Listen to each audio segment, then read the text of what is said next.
자, 그 다음 어디냐?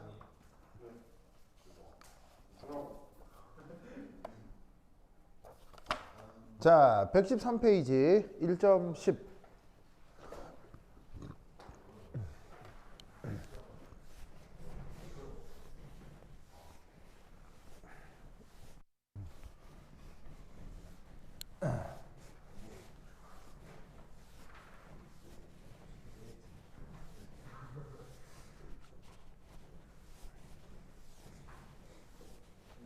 아이고.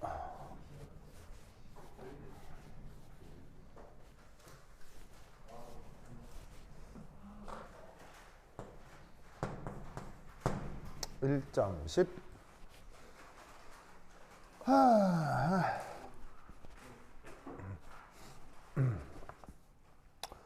자, 우선 거기 보시면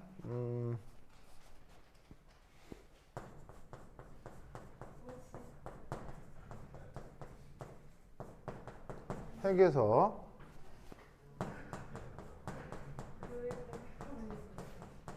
전자까지의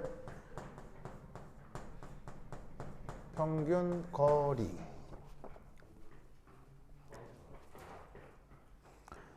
자, 이게 어떻게 되느냐?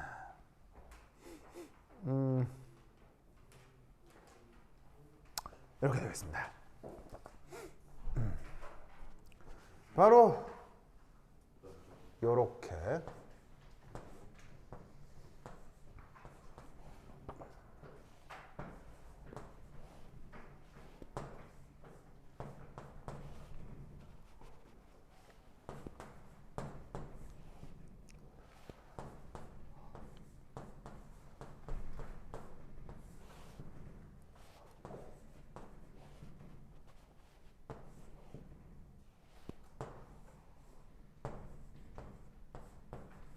짜잔 이렇게 됩니다.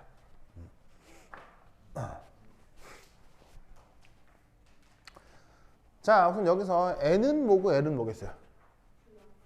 주양대수, 가구운동량, 양대수고요. 그 다음에 여기에 A0, Z 각각 누구냐면 Z는 누구? 원자 번호고요. 그러니까 뭐 수소 원자핵이면 1이고 뭐 헬륨은 2고 뭐 그런 거라는 얘기죠. 그 다음에 위에 있는 A0 이건 뭐라고 그랬어요? 바로 보어 반지름이라고 했죠. 대략 값은 52.9 피코미터 정도 되는 거리라고 했습니다. 자, 사실 지금 이 수식을 내가 이제 보고 썼기 때문에 나도 외우고 있지는 못해요. 그럼 이 말은 여러분들도 외울 필요는 없고요. 필요하면 문제에서 주니까 그냥 이렇게 이런 수식이 있다 정도만 알아두시면 됩니다. 일반적으로 이렇다는 얘기예요. 그래서 주양자수가 n이고 가군동량 양자수가 l인 어떤 오비탈이 있을 수 있잖아요. 그럼 그 오비탈에 어떤 전자가 있을 수 있는데 그게 핵에서 전자까지 평균 거리가 어떻게 되는지를 보여주는 수식이에요. 사실은 유도 과정이 있겠죠. 근데 그거는 슈레딩거 방정식을 완전 일반적으로 놓고 일반적으로 증명한 결과이기 때문에 그냥 우리가 할 만한 그 뭐냐면은 수학 주제는 아닌 것 같아요. 그래서 그냥 이런 게 있다라고만 생각하면 되고, 근데 여기서 이제 우리가 뭘 하나 알아봐도 좋으냐면 여기서 이 수식에서 나타나는 어떤 정성적인 성격, 그건 좀 알아볼 만해요. 그죠? 그게 중요합니다. 자, 뭐냐? 요렇게 1. 정성적인 성격.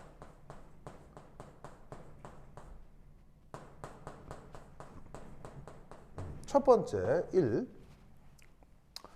요 평균 거리는 커질 거예요. 언제? 주양자 수가 커질 때.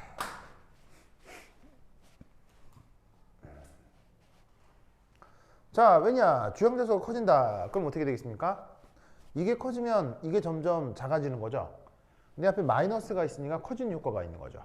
그리고 n이 바로 여기에 붙어 있기 때문에 확실히 커지면 커지는 효과가 있을 겁니다. 자, 두 번째는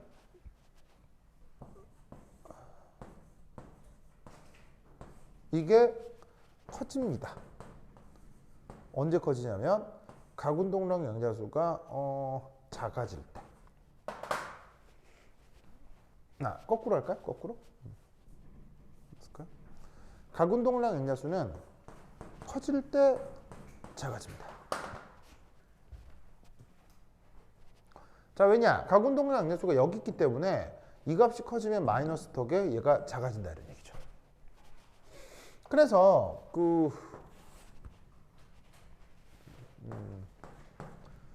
자, 전자궤도를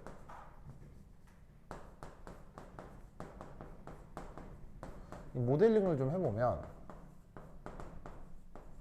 이렇다는 얘기예요. 자, 이렇게 핵이 있고 전자궤도가 있는데 예를 들어서 이게 1s 오비탈의 전자궤도라고 합시다. 그럼 이 1s 오비탈까지의 짜잔 평균 거리가 r1 빵 바 이렇게 표현이 되겠죠. 그래서 이게 뭐냐면 해당 오비탈까지의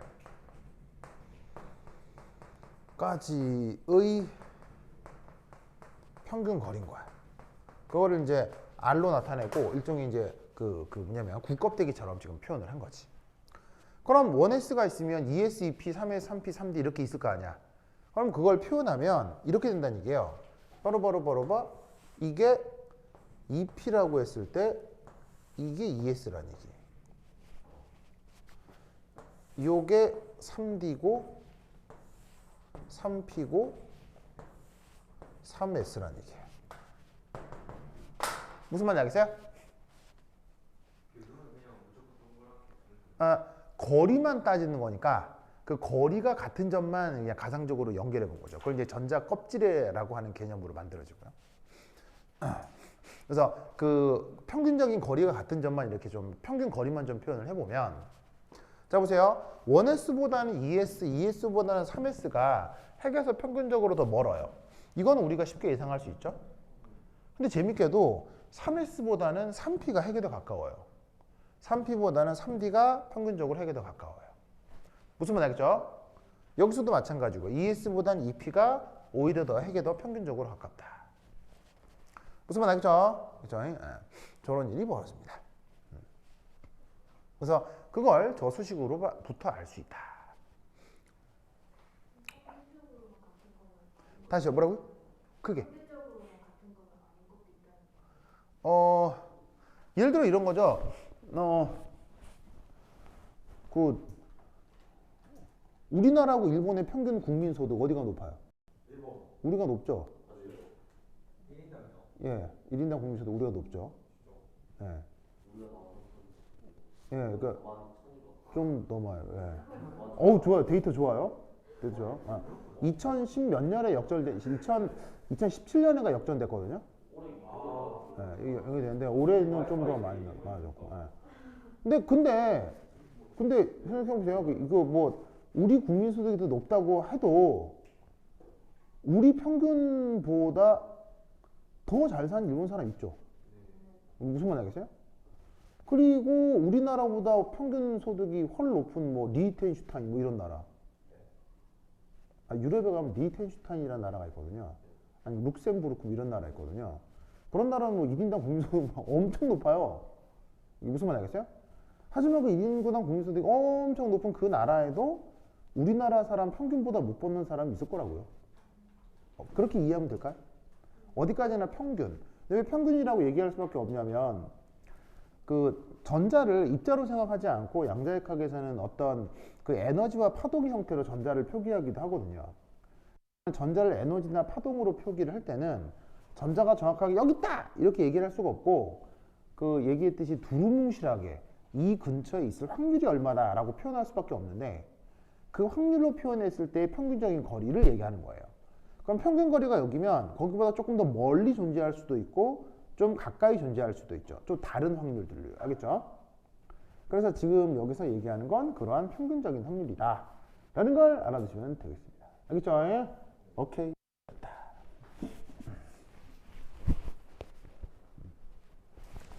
좋아. 아우. 소니가 거의 망했다는 얘기가 있던데. 들어봤죠? 자기도. 소니가. 여러분은 소니에 대한 느낌이 없을 거예요. 여러분 혹시 소니 제품에 대한 뭐 특별한 로망 있어요? 카메라 만드는데 카메라. 그러니까 이게 카메라가 조금 나오긴 하죠. 나오긴 하는데 여러분 그냥 소니가 있잖아요. 진짜 라떼는 있잖아요. 진짜. 네, 완전 로망 진짜. 그러니까 그 소니가 히트친 게 바로 그 뭐냐면 워크맨이라고 하는 어떤 장비인데, 네, 맞습니다. 그러니까 독일에서 먼저 만들어진 어떤 그 장비를 일본 사람들이 이제 조금 더 소형화하고 좀 팬시하게 만들어서 히트를 친 상품이 있거든요. 쉽게 얘기하면 소형 음악 플레이어예요. 플레이어인데, 네. 근데 그게 그럼 모르시겠지만 진짜 90년대 중반까지만 하더라도요. 진짜 난 삼성 뭐 LG 이런 애는 어떻게 이 소니를 따라잡을까 그런 걱정을 할 때였어요. 90년대 중반만 하더라도요. 그리고 그 90년대 중반 소니가 만들던 노트북 바이오라고 하는 노트북이 있거든요. 바이오, 소니 바이오. 그게 진짜 엄청 유명했었어요. 정말로. 근데 그 거대했던 일본 회사가 좀 똥 됐죠. 똥. 예. 똥 됐습니다. 똥. 예. 참 세상을 알 수가 없죠. 알 수가 없죠. 참 어떻게 세상이 벌어질지. 뭐 하여튼 그렇다. 자, 애니메이 보자. 근데 묘하게도 애석하게도 우리나라 회사 중에 진짜 엄청난 기술력을 갖고 있어서 정말 애플에 대적할 수 있는 회사가 하나가 있었거든요. 90년대 중반에. 그 회사 알아요? 세계 최초로 MP3 플레이를 개발한 회사예요. 그게 우리나라 회사예요. 바로 아이리버라는 회사예요. 네, 그래서 아이리버는 애플보다도 삼성보다도 세계 최초로 MP3 플레이를 먼저 개발한 회사예요. 그러면 MP3 플레이어에 대한 독점권이 있어야 되겠죠. 특허권이 있어야 될 거 아니에요. 그게 미국에서 패소를 한 거예요. 그래서 MP3 플레이어를 애플도 만들 수 있게 된 거예요. 일체의 로열티 없이. 그래서 사실은 아이리버가 그 이후로 큰 회사가 못 된 거예요. 만약에 아이리버가 미국에서 태어난 회사였다면 애플을 밟고 넘어서는 회사였을까 됐을 거예요. 그게 우리나라 회사입니다. 그때가 언제냐면 막 우리나라 막 IMF 있고 막 뭐 98년, 99년 이럴 때니까 우리나라 국력이 셌을 때 약했을 때예요. 그러니까 우리나라 입장에서도 그 아이리버가 저기 미국에서 애플이랑 소송 붙었다 이런 거에 우리나라 국가적인 지원을 해줄 때예요. 아무런 관심도 없을 때예요. 우리나라 사람들도 그게 뭐야 이럴 때였던 거예요. 그럴 때 이제 당연히 뭐 국가적인 지원도 없죠. 미국 입장에서는 뭐 저기 제3세계 국가죠. 그러니까는 미국에서 밟아버린 거죠. 그래가지고 이제 그 아이리버라는 회사가 이제 엄청난 기술력을 갖고 있는 회사인데 그 애석하게도 이제 나라를 잘못 만나가지고 참 더 크지 못한 너무 아쉬운 회사죠. 그래서 그 아이리버에서 만든 최근 제품 중에 뭐가 있냐면 뭐냐면 저가형 MP3 플레이어가 있거든요. 그러니까 그 음악 생산가, 그러니까 초고화질, 그러니까 초고음질이죠. 뭐 가격이 비싸요. 450만 원인가 하는데 이게 그러니까 크기는 한 이 정도거든요. 이 정도인데, 그러니까 전문가용 초고음질 MP3 플레이어가, 그러니까 음악하는 애들 있죠. 그 음악하는 사람들이 이제 그 자기 음악 파일 저장하고 이제 그 듣는 뭐 그런 건데 그게 지금 제일 좋은 게 아이리버 거예요. 전 세계에서 제일 좋은 거. 그게 가격이 한 450만 원 정도 하는 걸로 알고 있는데. 뭐 여하튼 그렇게 위대한 기술력을 갖고 있는 회사도 사실 우리나라에 있었다. 그리고 있다. 네, 그렇죠. 근데 이제 뭐 일본 소니는 똥 됐다.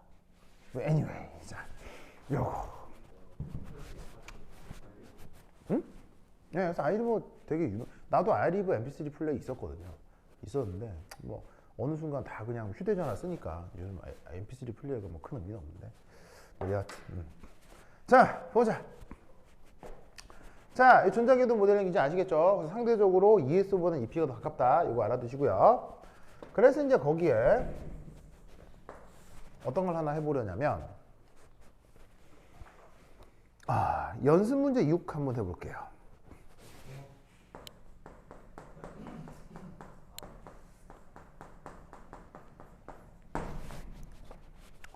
정말로 평균 거리를 구해볼래요.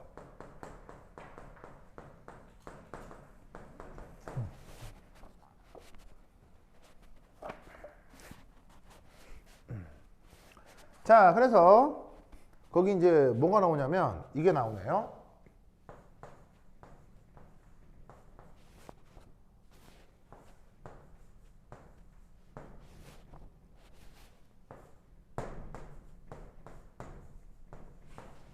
요거에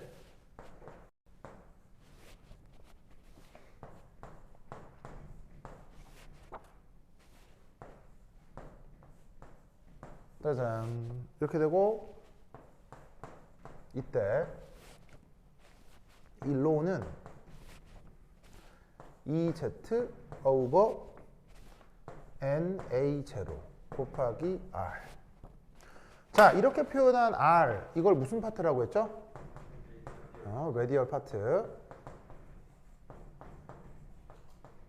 자, 그거에 대해서 E0니까 무슨 오비탈 얘기하는 거겠어요? E0니까 바로 ES 오비탈이겠죠. 그래서 ES 오비탈의 레디얼 파트가 이렇게 주어져 있습니다.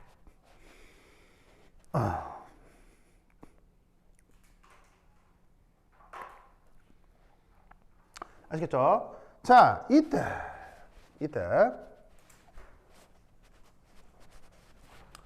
바로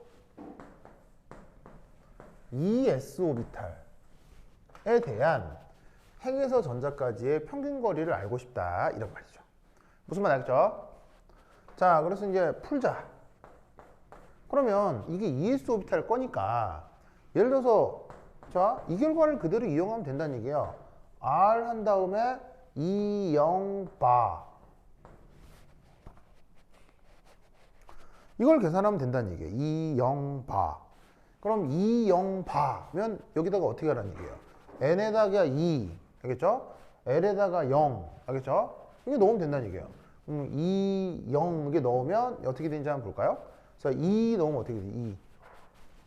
그러면 2의 제곱 곱하기 1 플러스 2분의 1에 1 빼기 2의 제곱분의 0 곱하기 1 해서 z분의 a0 맞나요?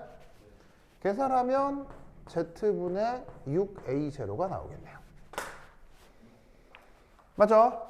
맞죠? 이렇게 되겠죠? 이걸 뭘 이용해보자?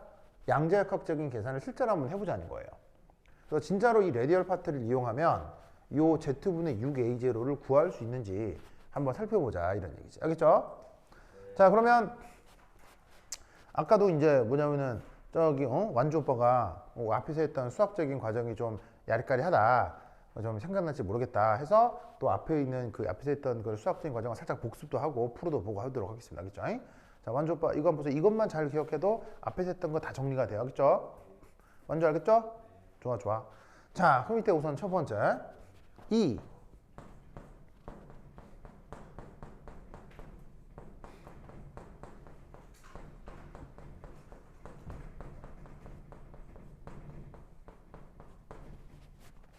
자, 선술평균을 한번 표현해보자 이런 말이에요.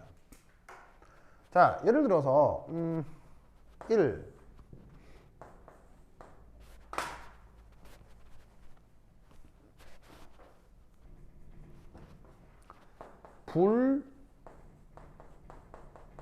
불연속적인 별량일 때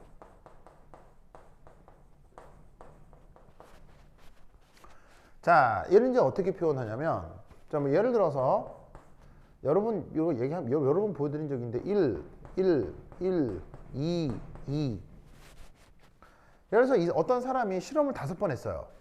실험을 5번 해서 데이터를 5번 얻었는데 똑같은 실험을 했는데 데이터가 3번은 2, 1, 2번은 2 이렇게 나온 거야. 그럼 이럴 때 여러분 그 산술평균 어떻게 구해? 바로 1 더하기 1 더하기 1 더하기 이렇게 하잖아, 그지? 근데 얘를 좀 다르게 표현하면, 아니, 5분의 3 이렇게 쓰지. 그래서 이때 여기에 1과 2가 뭐야? 이게 바로 별량이 되고, 이 위에 있는 5분의 3, 5분의 2가 뭐야? 이게 그 각 별량에 대한 확률인 거지. 그래서 별량에다가 확률을 곱하고 별량에다가 확률을 곱해서 표현하면 그게 바로 산술평균의 표현이 된단 말이야. 그럼 얘를 이제 제너럴리 일반적으로 이제 어떻게 표현할 수 있느냐?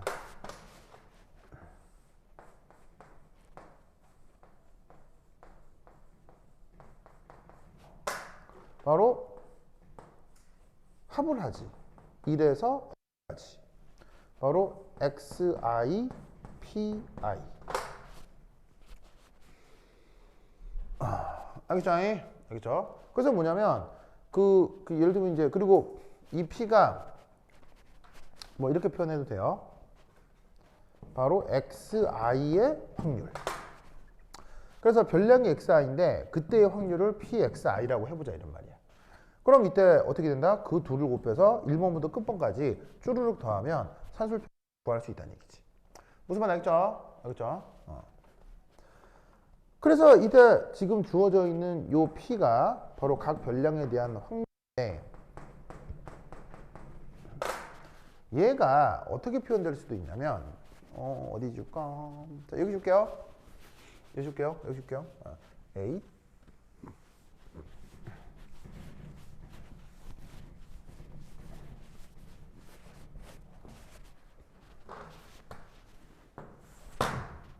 해서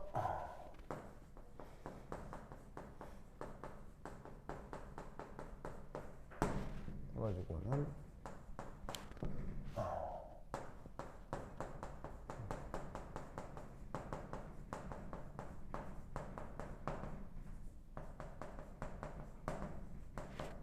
자, 두 번째 연속적 별량.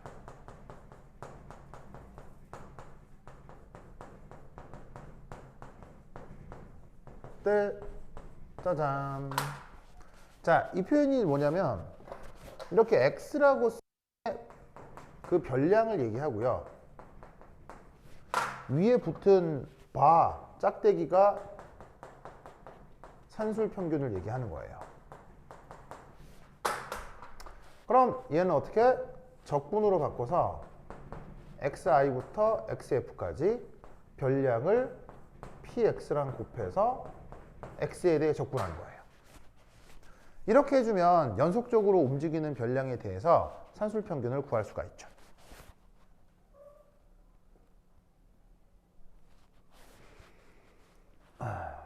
무슨 말 알겠죠? 진혁 알겠어요? 자, 여기까지 뭐 어려워요? 완전 당연해?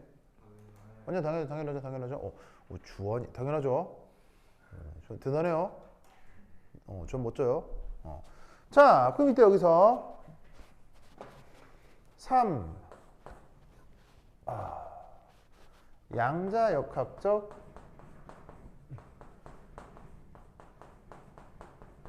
산술평균을 한번 생각해 보자 이런 말이죠. 첫 번째 1 전자 발견 확률. 자, 어떻게 표현된다고 했었죠? 바로 봐. P 로 쓰고 이게 바로 일종의 probability.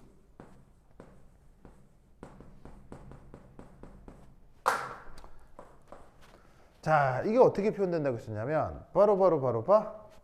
인티그럴 마이너스 무한대에서 무한대까지 파동함수 크기의 제곱에 d 타우. 저렇게 된다고 했었죠. 무슨 말 알겠어요? 그리고 이게 지금 보시다시피 마이너스 무한대에서 무한대까지면 다 적분한 거니까 무조건 또 뭐가 나와야 되고 1이 나와야 되고, 알겠죠? 즉 이것의 의미는 마이너스 무한대에서 무한대라는 것의 의미는 전 우주에 대한 적분이라는 뜻이에요. 그래서 이건 뭐냐면 어떤 전자를 전 우주에 걸쳐 발견할 확률이라는 얘기이기 때문에 언급하고 있는 이 전자가 전 우주 아니면 어디에 있겠어요? 당연히 우리 전 우주에 있을 거 아니에요.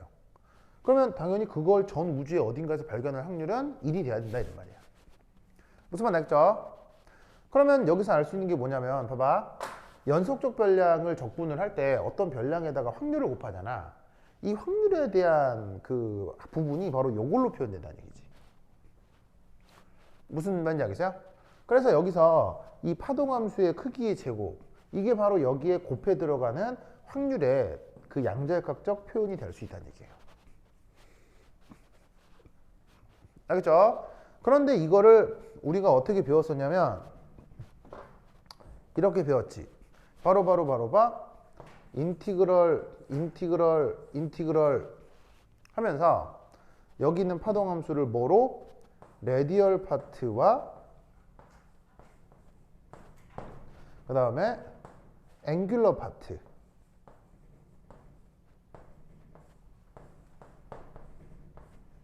이렇게 바꿀 수가 있었다 이런 말이죠.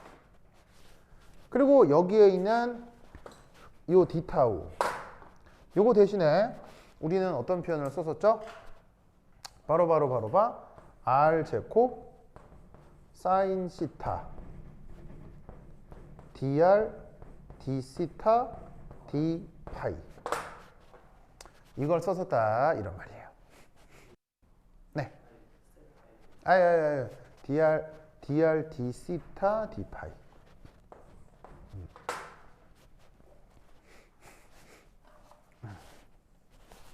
그러니까 저렇게 표현하는 게 바로 뭐다? 어쨌건 확률을 표현하는 방법이라는 얘기예요. 양자역학적으로 표현을 했을 때.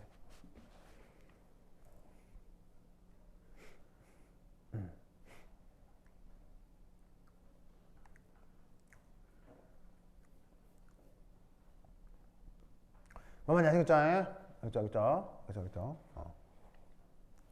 그럼 이때 여기에서 자 어디를 지울까? 자, 여기 다 줄게요. 줄게요. 다 줄게요. 다 있으면 되니까. 다 있으면.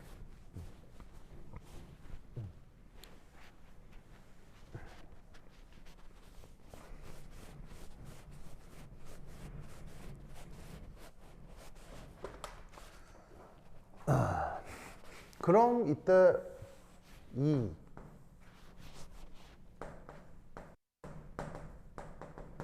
방향에 관계없는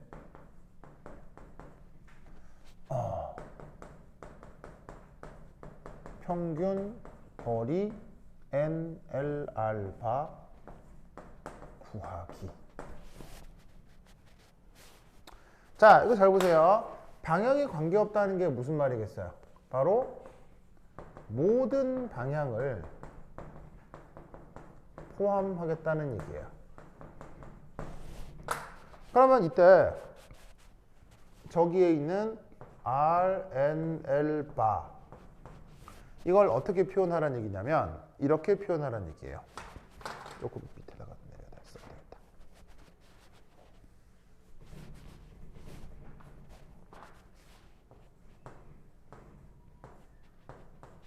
얘가 바로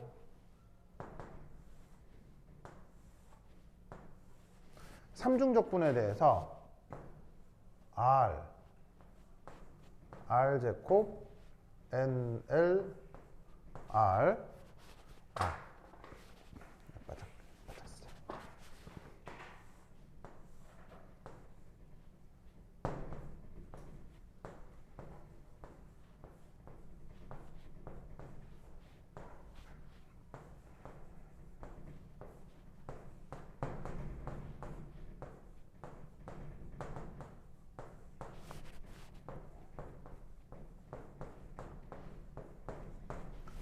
자, 이적분을 하면 바로 평균거리를 구할 수가 있다는 얘기예요. 자, 이게 뭐에 해당하는 거냐면 여러분 잘 보세요. 요 수식하고요. 요 수식의 결정적 차이가 뭐예요? 여기는 없는데 여기 있는 거. 바로 이거죠. 이게 바로 뭐겠어요? 일종의 별량이 되는 거고요. 결국 뒤에 짜르륵 붙어있는 얘가 결국 뭘 하라는 거겠어요? 뒤에 짜르륵 붙어있는 거. 이게 확률이라는 거예요. 무슨 말 알겠죠? 그 확률을 그냥 확률만 다 더하기를 하면 그게 1이 될 뿐인 건데 거기에 이렇게 우리가 알고 있는 통계학적인 그 어떤 개념을 적용을 해서 확률에다가 별량을 곱해서 그걸 전체를 적분하면 상대평균이 되듯이 이 확률에다가 별량을 곱해서 다 적분을 한다는 얘기예요. 무슨 말인지 알겠어요? 주하나, 여기까지 쉬워요, 어려워요? 이해됐죠? 이해됐죠? 그러니까 수식이 조금 더 뭐가 많을 뿐인 거지 통계적인 의미는 똑같은 거라고요. 알겠죠? 아세요?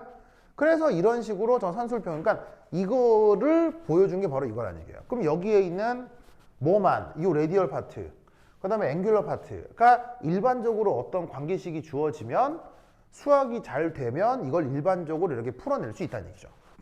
무슨 말인지 알겠어요? 하지만 우리가 이제 이걸 다 할 수가 없잖아요. 다 할 수가 없으니까 좀 특수한 경우에 대해서만 적분이 되는지 한번 살펴보자 이런 말이지. 알겠죠? 자, 그래서 이때 얘를 이제 좀 적분이 좀 편하게 되는 꼴로 바꾸기 위해서 변수를 좀 살펴보도록 하겠습니다. 봤더니 어머 R만 따로 묶이죠. 무슨 말인지 알겠어요? 그러면 여러분 적분에서 알듯이 어떤 적분 변수가 아닌 건 그 다른 적분 변수에 대해서는 다 상수잖아요. 그럼 상수면 적분 기호 바깥쪽으로 다 빠지죠. 그럼 여기 있는 R은 시타나 파이에 대해서는 상수니까 바깥쪽으로 쭉 다 빼버릴 수 있다고요. 그럼 바깥쪽으로 쭉 다 빼버리면 자 인티그럴 자 R 여기 있죠. R 3승의 레디얼 파트 제곱 NL의 R DR이 시타 파이와는 별개로 그냥 바깥쪽으로 쭉 빠지는 거예요. 무슨 말 알겠죠? 그리고 남아있는 쪽을 좀 살펴보면 바로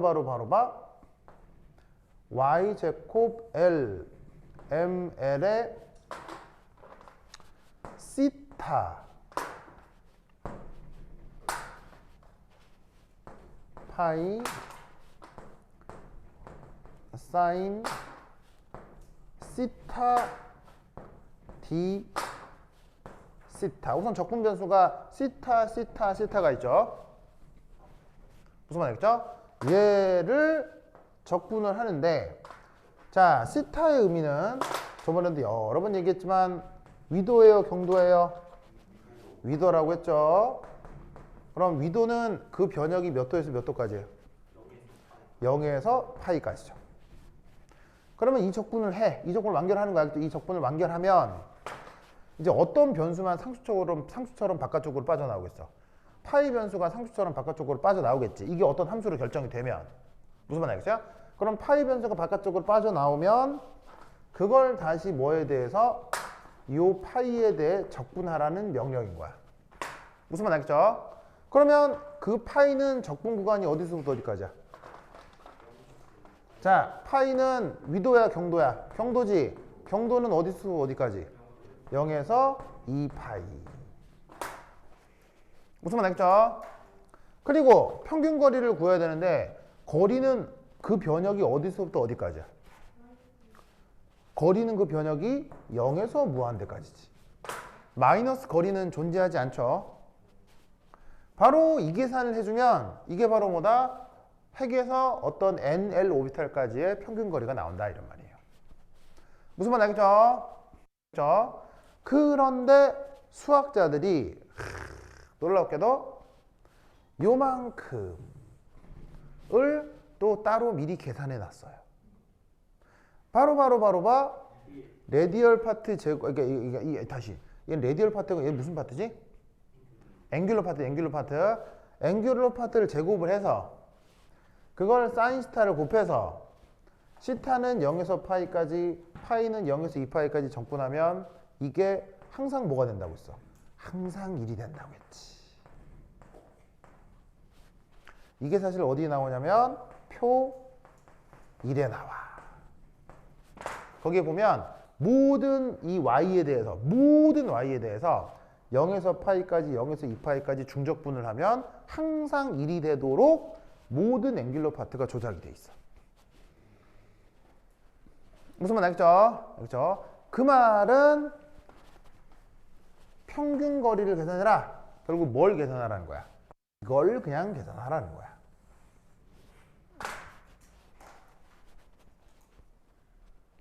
더 알겠죠?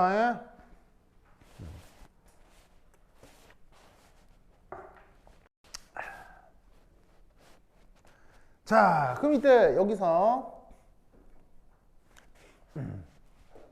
한번 살펴보도록 합시다. 자, 근데 이때 1, 2, 3, 4 지금은 문제에서 ES의 경우를 예로 들고 있는 거 아니에요. 그죠? 그러면서 ES 오비탈과 관련돼서 어떤 항을 줬냐면 로라는 항을 줬어요. 그러면 EZ 그 다음 NA0 곱하기 R인데 지금 N이 얼마야? ES 오비탈이니까 이 자리에다가 2 넣으면 되는 거 아니야. 그지? 그럼 이때 알 수 있는 건 A0 오버 Z 곱하기 R.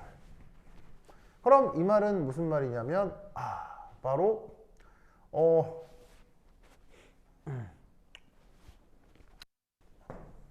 DR은 Z분의 A0 곱하기 D로. 자, 맞아요? 이렇게 표현할 수 있죠?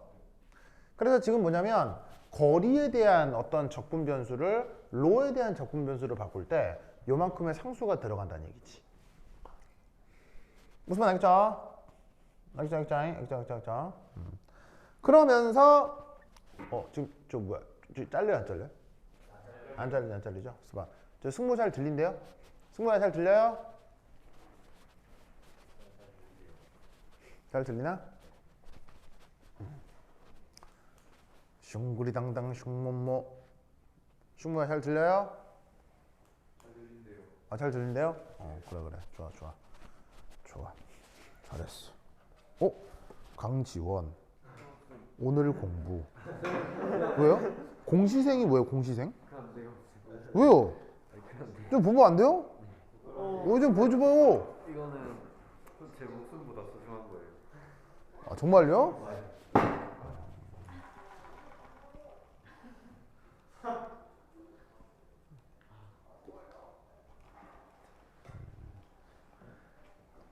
좋아. 자, 보자. 자, 그래서 이때 문제에 이제 뭐가 주어져 있냐면 바로 레디얼 파트가 주어져 있어. 2, 제로에 대해서. 그럼 그 값이 뭐로 주어져 있냐면 여기서 8분의 1 Z의 A0의 2분의 3승 2 빼기 로 익스포넨셜 마이너스 2분의 로. 아시겠죠? 이렇게 표현이 됩니다. 자, 그리고 이때 당연히 또 그 적분 변수도 이렇고 보시다시피 R 역시 보시다시피 이렇게 그 Z분의 A0로로 이렇게 항상 표현을 할 수가 있겠죠. 자, 그럼 이때 여기서 뭘 계산하라는 얘기냐면 이걸 계산하라는 거야. 그럼 쟤를 한번 표현을 해보면 R, NL, 그러니까 NL이라기보다는 지금 이제 드디어 2제로가 된 거지. R, 2제로 바. ES 오비탈이니까. 자, 그러면 인티그럴 0에서 무한대까지. 자, 우선 여기에 R3승 있죠, R3승. 이 R3승에 대한 어떤 걸 넣어주면 돼? 바로 저기에 있는 Z분의 A0의 로에 3승을 넣어주면 되지. 무슨 말 알겠죠? 요거 알겠죠? 알겠죠? 그 다음 곱하기. 자, R2제로인데 그냥 넣으면 안 되고 제곱을 넣으면 되지. 제곱. 그럼 이걸 제곱을 해. 그럼 어떻게 되겠어? 8분의 1 곱하기 A0의 z의 3승 맞아요? 그리고 2 빼기 로의 제곱 익스포넨셜 마이너스 로 알겠죠?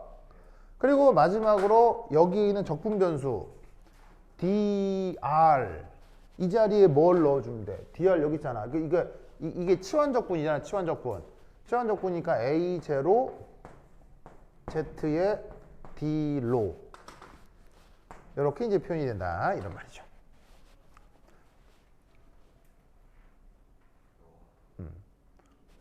글 잘려요? 안 잘리죠? 여기까지 안 잘리죠? 안 잘려. 그러면 얘를 막 정리할 수 있겠죠? 그럼 이걸 정리하는 건 뭐 크게 어려운 거예요? 뭐 금방 할 수 있어요. 금방 할 수 있죠? 저를 쭈루룩 계산을 해주시면 값이 8z의 a0 아마 이게 막 약분도 될 거예요. za0, za0 약분되고 로 살아남고 뭐 상수 남게 크게 어렵지 않은 계산이 될 거예요. 알겠죠? 의외로 이거 적분을 해보면 금방금방 돼요. 그래서 인티그럴 0에서 무한대까지 해놓은 다음에 뭐로 바뀌냐면 4로 3승 빼기 4로 4승 더하기 로 5승의 익스포넨셜 마이너스 로의 d로 이런 꼴의 함수로 바뀐다 이런 말이에요. 그럼 여러분 아시다시피 다항함수 곱하기 지수함수 이 적분은 되는 적분이 안 되는 적분이에요. 할 수 있는 적분이죠. 충분히 가능하다고. 무슨 말 알겠죠? 그래서 이때 문제에 어떤 또 단서가 있냐면 이런 단서가 있어. 막 계산하기 좀 싫어할까 봐 문제에서 이런 정보도 줬어. 인티그럴 0에서 무한대까지 r의 n승의 익스포넨셜 마이너스 ar의 dr 얘를 적분하면 a의 n 플러스 1승분의 n의 느낌표 이런 또 계산의 편의가 또 문제에 제시가 돼 있어요. 이건 이제 고등학교 수학 실력으로도 충분히 증명할 수 있는 거죠. 알겠죠? 할 수 있는 거예요. 할 수 있는 건데 계산하기 편하라고 이것도 준 거야. 그럼 여기다가 3승 3 넣고 뭐 4 넣고 5 넣고 계산하면 된다 이런 말이지. 무슨 말 알겠죠? 알겠어요? 이때 뭐 A는 뭐 1이겠지 뭐. 그러면 계산해주면 값이 뭐가 나온다? 바로 Z분의 6A0가 나온다 이런 말이죠. 이 Z분의 6A0는 아까 뭐랑 똑같은 값이에요? 아까 여기다가 그냥 2빵, 2, 빵빵, 2 넣은 거랑 계산이 똑같죠? 2빵 넣으면 아까 뭐였어요? Z분의 6A0가 나왔었죠? 그 결과랑 똑같아. 즉 이게 이런 식의 계산의 일반적 행거예요. 무슨 말 알겠죠? 그러니까 요거죠, 요걸 일반적으로 해를 풀면 그게 지금 이렇게 된다는 얘기예요. 알겠죠? 근데 이걸 일반화해서 풀기가 좀 어렵기 때문에 구체적으로 지금은 ES 오비탈에 대해서 국한의 계산을 해본 거고. 알겠죠? 이 논리를 꼭꼭 기억해 두시기 바랍니다. 오케이, 됐다. 자, 됐습니다.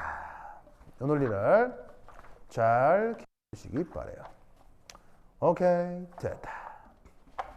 자, 그 다음 어디로 보시냐면 한 장 넘겨서 114페이지 1.11 되겠습니다. 자, 필기 마무리 하시고요. 그 다음 1.11 갑니다. 1.11 억수로 복수로 중요하다. 1.11에서 할 얘기는 바로 카이스트 입시 문제입니다. 그래서 카이스트에서 어떤 입시 문제가 나온 적이 있는데 그걸 한번 살펴보도록 하겠사와요. 응? 뭐라고요? 그건 내가 쫙 쓸 거예요. 자, 보자. 자, 지운다. 지워야지. 쓱쓱쓱쓱. 여기 줄게요. 나잉.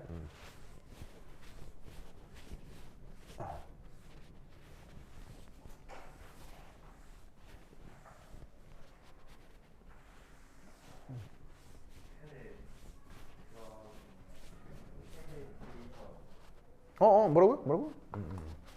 자, 1.11이죠?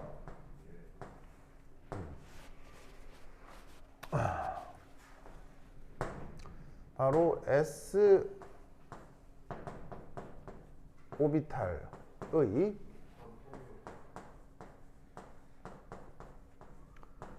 penetration effect. 우리말 번역으로는 뭐라고 번역하냐면 침투 효과라고 번역을 합니다. 침투 효과. 투투 침투. 좋아 좋아. 자, 그럼 이제 이게 왜냐? 우선 첫 번째 1.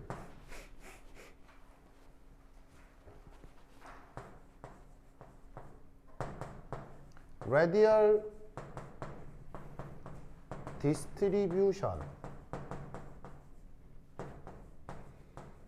function을 한번 비교해 보도록 하겠습니다. 누구에 대해서? for 주양자수 3에 대해서.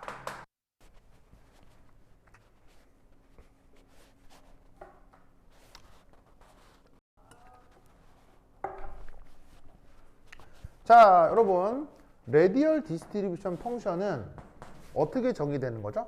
뭐 곱하기 뭐로 표현되는 거죠? 바로 R제곱. 그 다음?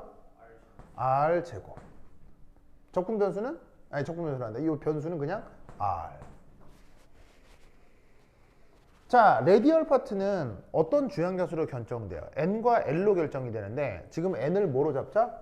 3. 그럼 이제 쓸 때 3L 이렇게 적을 수가 있다고요.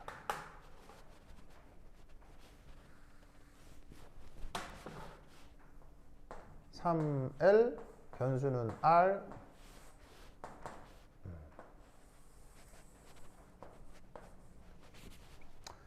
자, 그래서 여기가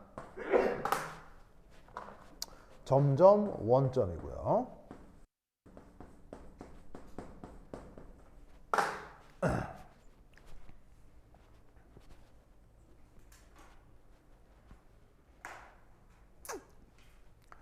자, 그럼 이때 주양자수가 3이면 무신오비탈이 있죠? SPD 세 가지가 있죠. 그 SPD에 대해서 저 레디얼 디스트리뷰션 펑션을 길이 보자 이런 말이죠. 자, 그럼 우선 첫 번째 여기서 짜잔 짜잔 짜잔.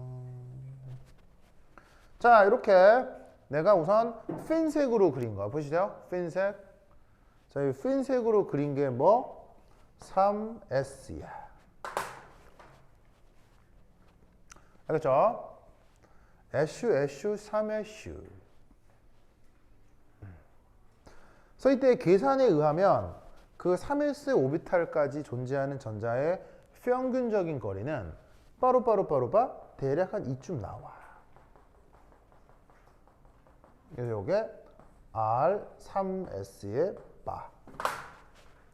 아까 막 이런 식으로 막 뭐 적분을 하건 아까 일반식을 넣건 거기에 3S 오비탈에 대한 평균 거리를 구하면 뭐가 나올 거 아니야. 그걸 대충 찍으면 한 이 정도 나온다고. 알겠죠? 대충 찍으면.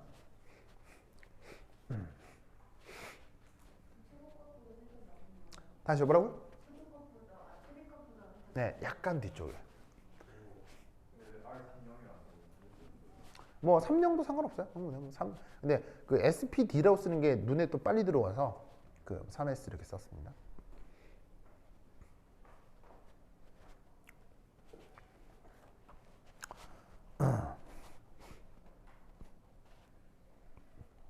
자, 그리고 그 다음 여기서 요렇게 3S 말고 3P가 있을 수 있게 3P 바로 여기서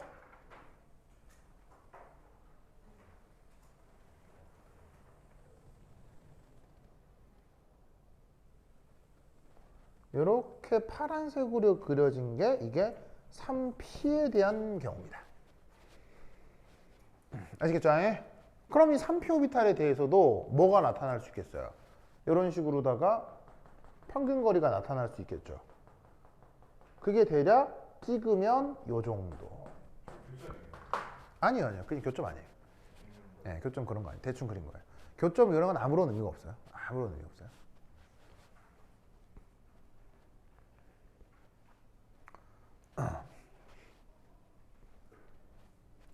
자, 그리고 이때 마지막으로다가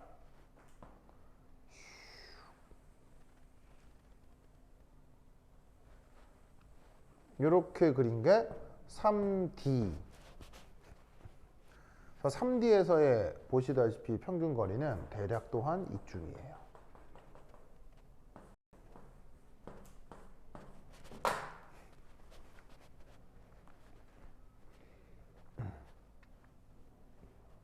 보이죠? 그러면 여러분 잘 보세요. 우선 여기서 여러분들이 우선 파악해야 될 사실은 1.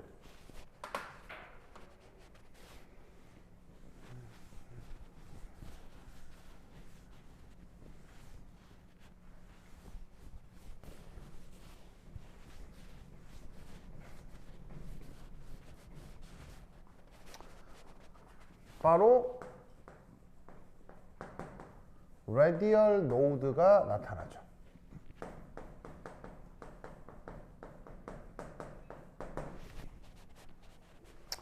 항상 레디얼 노드가 나타나죠.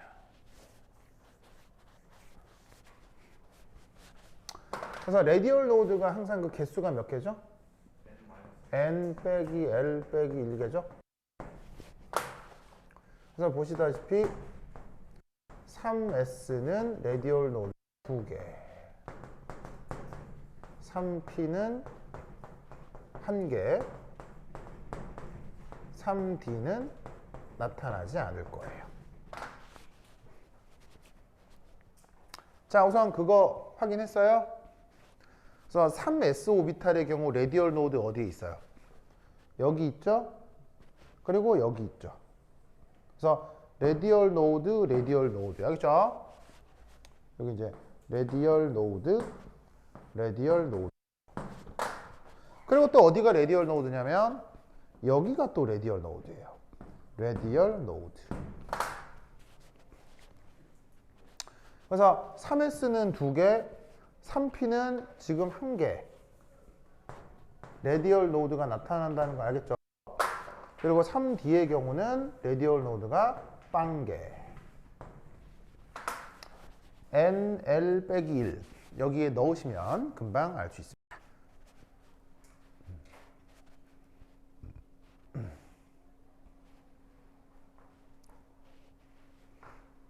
됐죠? 됐죠? 자, 그리고 이때 두 번째, 이 그림에서도 그리고 아까 나왔던 결론에서도 핵에서 전자까지 평균 거리는 3D와 3P와 3S 중 어디가 더 가깝고 멀다? 이렇게 된다라는 거. 알겠죠? 그걸 이 그래프에서 확인하면 됩니다.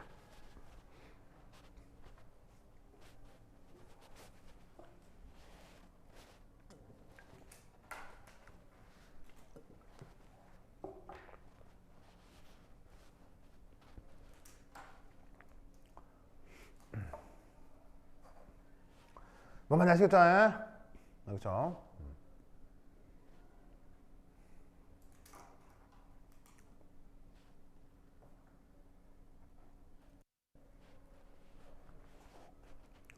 그럼 여기서 우리는 이제 어떤 해석을 하나 해볼 수가 있냐면 이런 해석을 하나 해볼 수가 있어요. 3 오비탈 에너지 준위에 대한 어떤 생각을 하나 해볼 수 있다는 얘기죠. 자, 어떤 생각을 할 수 있느냐? 핵과 전자 간 거리가 가까울수록 핵과 전자 사이 거리가 가까울수록 인력은 커집니까? 인력은 작아집니까? 인력은 커져요, 작아져요? 인력은 커지죠. 인력이 커지면 위치 에너지는 증가합니까? 위치 에너지는 감소합니까? 자, 인력이 커지면 위치 에너지는 증가해요, 감소해요? 무조건. 인력이 커지면 위치 에너지는 무조건 감소.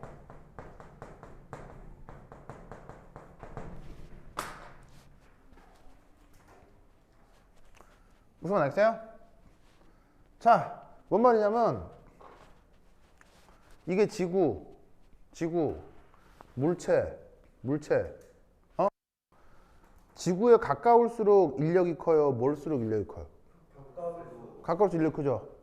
그 다음 멀수록 위치 에너지는 큰 거예요? 위치 에너지는 작아진 거예요? 커고 가까울수록 위치 에너지는 커요? 위치 에너지는 작아요? 작죠? 그러면 가까울수록 위치 에너지는 증가한 거예요? 감소한 거예요?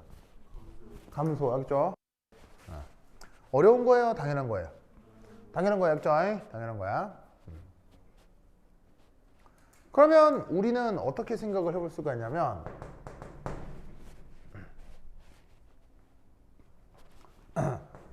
3S보다는 3P가 혹은 3D가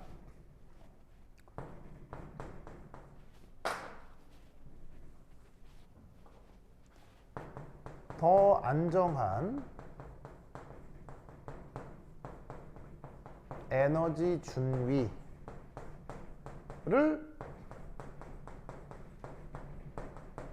가질 것으로 예상할 수 있는 거죠.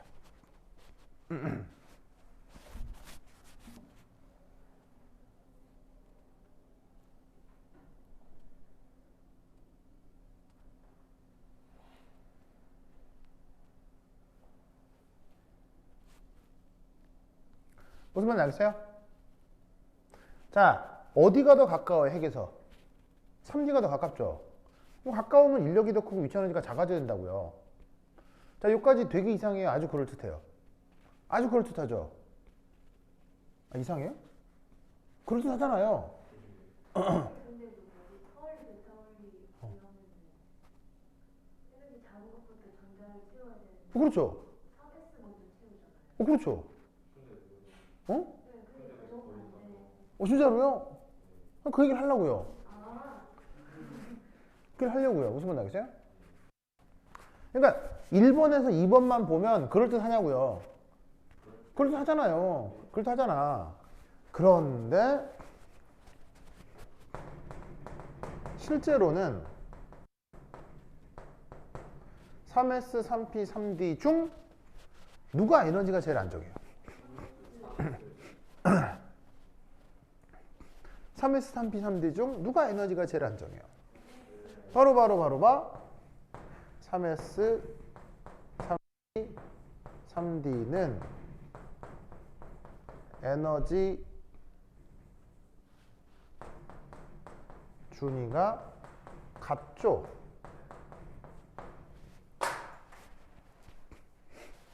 같죠? 왜? 수소 원자니까요.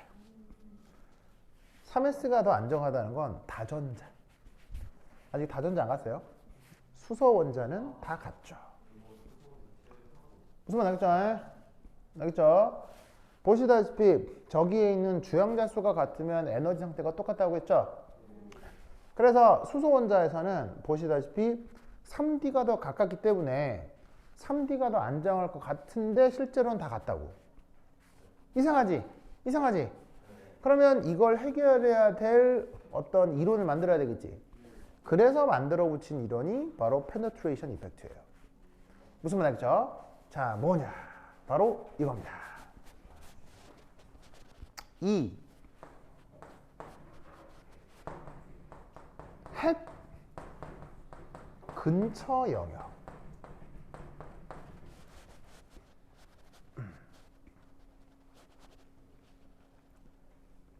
무슨 말 알겠죠?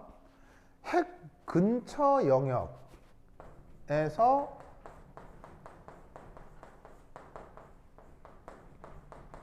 전자 발견 확률 비교. 자, 여기 어떤 말이 있냐면 핵 근처 영역이란 말이 있는데, 자, 이게 왜 중요하냐면 전자와의 인력이 특별히 크겠어요? 특별히 작겠어요? 커요. 특별히 큰 영역이란 얘기예요. 왜냐하면 근처니까 핵하고 전자 사이 거리가 멀단 얘기예요? 가깝단 얘기예요? 특별히 가깝다는 얘기죠. 그래서 핵 근처 영역을 살피는 거예요. 그러면 그 핵 근처 영역이 어디냐? 바로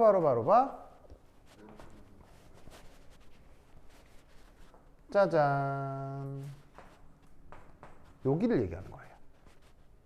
여기가 바로 핵 근처 영역이에요. 그 핵 근처 영역에 짜잔, 요 부분을 확대해 보도록 하겠어요. 뭐 한다고요? 저 앞대가리만 확대해 보도록 하겠어요. 즉, 그림이 이렇게 크고 복잡해도 제일 중요한 부분은 어디다? 요 앞대가리. 아시겠죠? 이게 제일 중요합니다. 얘를 크게 확대해 보도록 하겠어요.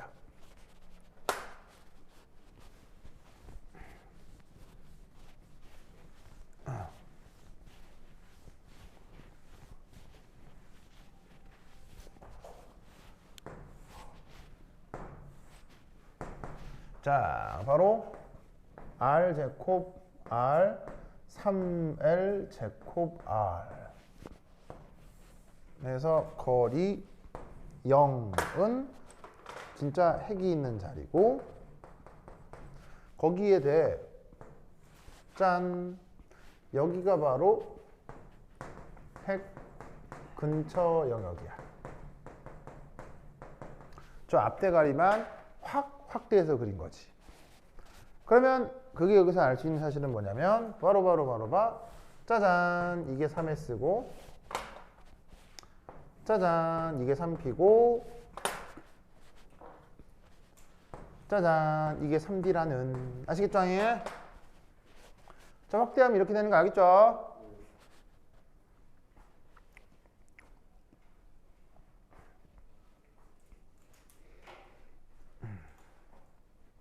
자, 우리는 뭘 알고 있냐면 이미 레디얼 디스트리뷰션 펑션에 대해서 우리가 앞서부터 배운 게 있어요. 자, 레디얼 디스트리뷰션 펑션은 바로 뭐냐면 그 아래쪽 면적이 바로 뭐가 되죠? 레디얼 디스트리뷰션 펑션의 이 그래프 아래쪽 면적이 이게 바로 뭐예요? 바로 전자 발견 확률이라고 했었죠.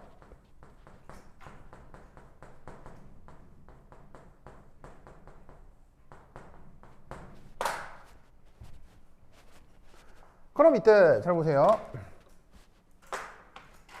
핵 근처 영역에서 그렇다면 3D 오비탈의 전자가 발견될 확률은 얼마만큼이라는 거예요? 이만큼이라는 거예요. 그렇죠? 그 다음 핵 근처 영역에서 3P 오비탈 전자가 발견될 확률은 얼마란 얘기예요? 이만큼이라는 얘기예요. 알겠죠? 그리고 핵 근처 영역에서 3s 오비탈 전자가 발견될 확률은 얼마란 얘기예요? 바로 요거란 얘기죠.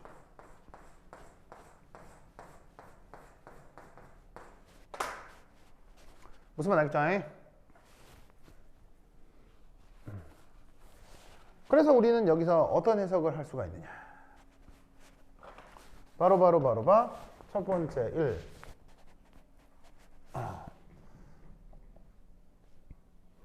확률 비교.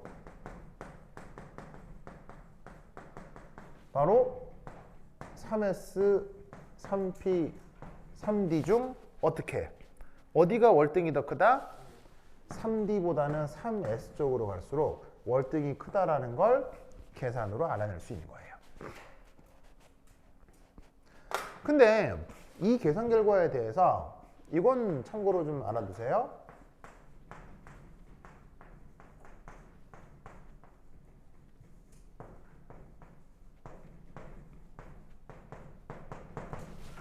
그 이유가 왜 그런지는 알려져 있지 않아요. 그냥 철저하게 계산의 결과일 뿐인 거지 저거에 대해서 이유가 어쩌고 저쩌고 그런 건 없어요. 아시겠죠? 지금 몇 시죠? 20분이요? 어우, 빨리 해야 되겠다. 그래서 이렇게 핵 근처 영역에서 전자 발견 확률을 굳이 따져볼 수 있는데 그게 s 오비탈이 조금 더 크거든요. 다른 애들에 비해서. 그럼 왜 그러냐? 이유는 없고요. 그냥 그게 s 오비탈이나 p 오비탈이나 d 오비탈의 성격이 되는 거예요. 알겠죠? 그러면 이것에 대해서 우리는 어떤 해석을 한다? 이런 해석을 하는 거예요. s 오비탈 전자는 핵 가까이 존재할 확률이 어떻게 된다? 다른 오비탈들에 비해 크다.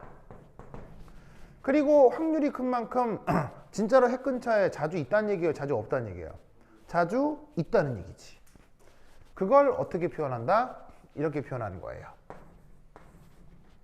S 오비탈 전자가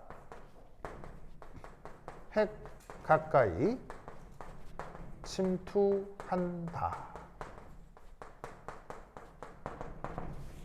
라고 말을 만들어 붙이는 거예요. 그냥 실제 존재하는 건 계산 결과의 숫자밖에 없어요. 그래서 저렇게 파도 감수가 주어져 있고 적분을 통해서 확률을 계산할 뿐인 거예요.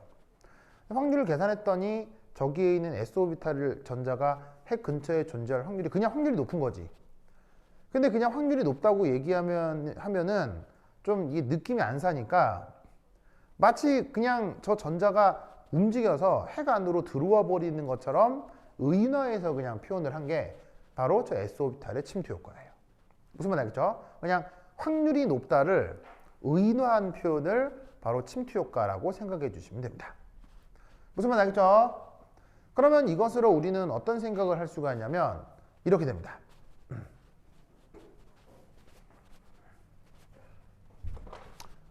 네 번째, 바로 S전자는 평균적으로는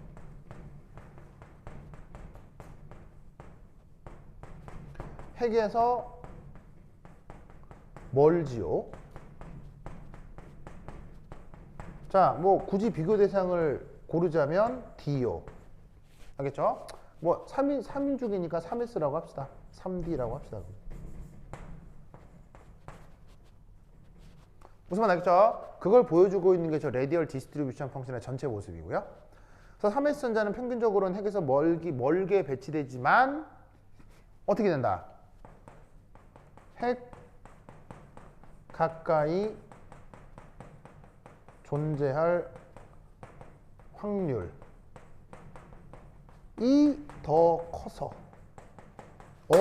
핵 가까이 존재할 확률이 더 커서 이게 다른 말로 뭐예요?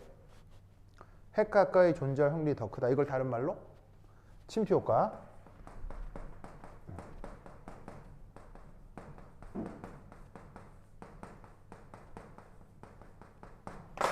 그래서 어떻게 된다? 3S와 3D 전자의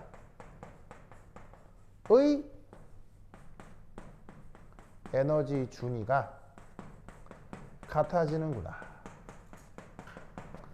라고 말을 만들어 붙이는 거예요.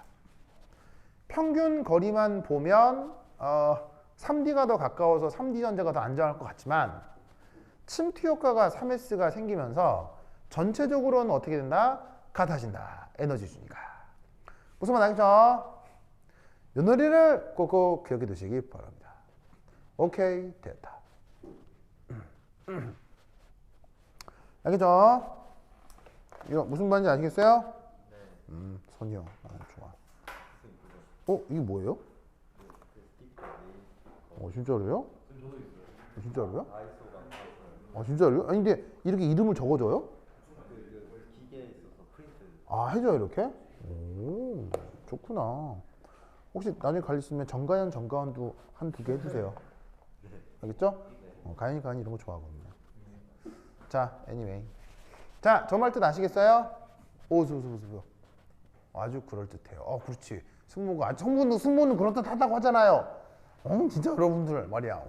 승모는 그럴듯하다고 하네. 승모야 고마워. 우리 승모. 자, 뭐 비유적인 얘기를 하자면 나중에 여러분들이 뭐 삼성이나 LG 대기업에 입사할 수 있죠.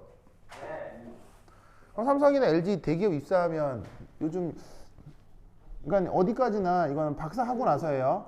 박사하고 나서 박사 끝나고 삼성이나 LG 같은 대기업에 들어가면 이제 처음 들어가도 박사면은 과장급으로 들어가거든요. 그럼 이제 과장급으로 들어가기 때문에 여러분들은 그게 뭐냐면 근로노동법에 이렇게 보호를 받을 수 없어요. 그냥 바로 관리직이 하겠어요? 무슨 말 알겠죠? 그래서 칼퇴근 그런 거 없어요. 칼퇴근은 누구만 하는 거다? 예, 근로기준법에 보호를 받는 노동자만 칼퇴근이 가능해요. 그래서 삼성, LG에 들어가도 이렇게 공채로 들어온 20대 초반에 막 젊고 어린 사람들 있죠? 그 사람들만 다시 칼퇴근 하는 거예요. 근데 박사학위 받고 여러분들이 한 20대 후반 혹은 30대 초반에 삼성이나 LG에 들어가면 바로 관리직이기 때문에 여러분들은 노동자가 아니에요. 과장급은. 그래서 박사학위 이상을 받으면. 그럼 법적으로 노동자가 아니기 때문에 그때는 칼퇴근을 못 해요. 근로기준법이 여러분들을 보호해주지 않아요. 왜냐면 근로자가 아니기 때문에. 그럼 여러분들의 일과는 어떻게 되느냐? 바로 월화수목 금금금. 네, 정말이에요. 7시 출근, 11시 퇴근이에요. 휴일 없어요. 무슨 말 알겠어요? 네. 그러니까 뭐냐면 학교 생활, 그 다음에 대학원 생활이 연장선일 뿐이에요. 그리고 거기 삼성이나 LG 들어가면 보는 모든 선배님, 여러분 과장으로 들어가니까 과장인데 참 말단인 거야. 무슨 말 알겠어요? 위에 부장님, 팀장님, 차장님, 무슨 말 알겠어요? 이사님, 다 학교 선배야. 무슨 말 알겠어요? 다 학교 선배들이야. 알겠죠? 그러면 거기서 어떻게 해야 되겠어요? 기라면 기고 까라면 까야 되겠죠? 그럼 거기서 월화수목 금금금 무슨 말 알겠죠? 그 다음에 7시 출근, 11시 퇴근 하면 삶의 퀄리티가 어떻게 되겠어요? 대신 연봉은 1억 정도 줄 거예요. 알겠죠? 무슨 말 알겠죠? 근데 어떤 게 있느냐? 바로 5급 특채 공무원이라는 자리가 있어요. 아세요? 국가기관에서 박사학위급의 전문 인력의 사람들을 특채하는 자리가 있어요. 그럼 5급 특채 공무원 자리라고 하는데 당연히 연봉은 삼성보다 높겠어요, 낮겠어요? 낮습니다. 주로 어디서 뽑냐면 특허청 같은 데서 뽑아요. 예를 들면 특허를 엄청나게 많은 사람들이 특허를 내면 그걸 전문 심사위원이 있어야 되잖아요. 그때 여러분들 같은 고급 인력들을 뽑는 거예요. 국가에서. 그럼 이제 어떻게 되냐면 당연히 공무원이니까 자 토요일날 근무하겠어요, 안 하겠어요? 안 하겠죠? 자 몇 시 출근? 9시 출근, 그 다음에 몇 시 퇴근? 칼퇴근 하겠어요? 그리고 공무원이기 때문에 국가 내란죄, 수괴죄 이런 게 아니면 해고도 안 돼. 무슨 말 알겠어요? 그리고 연봉 수준은 물론 낮아. 그 삼성이나 LG보단. 하지만 삶의 퀄리티는 어떻게 되겠어요? 무슨 말 알겠어요? 투잡을 뛸 수도 있고, 무슨 말 알겠어요? 나의 자기 개발할 수도 있고, 인간다운 삶을 살 수도 있는 거죠. 무슨 말 알겠죠? 그리고 거기서는 다 주변에서 박사님 해줄 거란 말이지. 삼성 LG 가봐. 박사는 무슨 개뿔 커피 들고도 커피 날라야 돼. 무슨 말 알겠어요? 박사인데 커피 들고 날라야 되고 왜? 다 선배님 무슨 말 알겠어요? 나는 사이언스 논문 하나 썼는데 다 사이언스 논문 100개 쓰고 이런 사람들 그럼 커피 날라야 돼. 커피 무슨 말 알겠어요? 그럼 여러분들은 어떤 걸 선택하겠느냐? 무슨 말인지 알겠어요? 아니 그건 개인의 취향에 따른 거죠. 아니 그게 지금 이 얘기라고. 알겠죠? 알겠죠? 오케이 됐다. 끝. 그러면 가죠. 다음 시간에 안녕. 아, 잠깐. 출석글을 안 불렀다. 보루펜우, 보루펜우 부탁해요. 잠깐만. 자, 누가 왔어? 승모, 종석이 안 왔고, 승윤이 안 왔고, 선효, 휘웅이 왔고, 준우, 지원이 왔고, 동건이 왔나? 아, 동건이 왔고, 그 다음에 주한이, 진혁이 왔고, 진혁이 왔고, 혜정이, 동현이 왔고, 서윤이 왔고, 자, 하나, 둘, 셋, 넷, 여덟, 하나, 오케이. 다음 시간 만나요.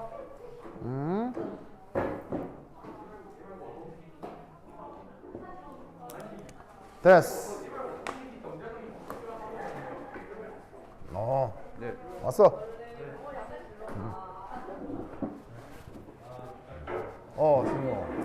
신고. 좋았어. 오케이, 다음 시간 만나요.